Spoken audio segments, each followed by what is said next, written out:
Hello, hello, hello, everybody, and welcome back. We're on question 18 now of the 2009 Fermat paper. On Monday, Hank drove to work at an average speed of 70 kilometers per hour and arrived 1 minute late. On Tuesday, he left at the same time, took the same route. This time he drove at 75 kilometers per hour and arrived 1 minute early.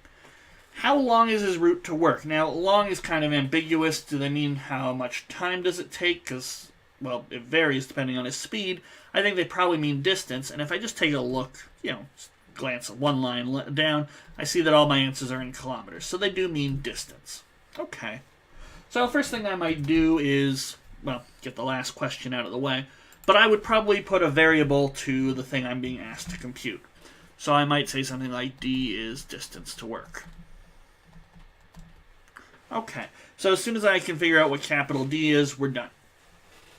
Now, I don't know when he leaves, but I know he leaves at the same time each time.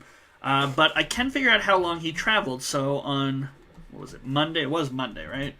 Yeah, on Monday, Hank drove. So on Monday, the time for his travel it's distance over speed. So distance in kilometers over speed in kilometers per hour. And that's going to be d over 70 hours. Now we're going to address this in a moment, but hours, and they've been talking about minutes, we're going to switch everything to minutes in a little bit. So on Tuesday, how long did it take him? Well, he's still going d kilometers, but this time he was going at 75 kilometers per hour. And when all is said and done, this gives me d over 75 hours. Now, on Monday, he was a minute early. On Tuesday, he was on Monday, he was a minute late. On Tuesday, he was a minute early, which means the difference in these times must be 2 minutes. Okay? Monday Monday minus 1 minute would be on time, minus another minute is a minute early. Okay? So, the Tuesday time is the smaller one, so d over 70 hours minus d over 75 hours is 2 minutes. Okay, now we have the choice here. The units aren't matching up. I can either convert hours to minutes or minutes to hours. I think I made a comment as to which one I was going to do a little while ago, but I honestly don't remember. So I'm just going to say 2 minutes and then 60 minutes per hour gives me 2 out of 60 or 130 hours. We could multiply through everything by 5. D over 14 minus D over 15?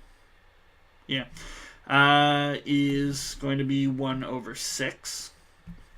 We could further multiply by 2 times 3 times 5 times 7 would be a good common denominator. And so 15d minus 14d. Oh, hey! That's exactly 1d, which is what I'm looking for, is 2 times 3 times 5 times 7 over 6. So it's going to be 35. So d is 35 kilometers. And there we go. And 35 kilometers is B. All right. So we bubble that in. We feel good. And we are ready to move on to our next question, which is 19. Yes, question number 19. And we'll take a look at that in the next video. I hope to see you there.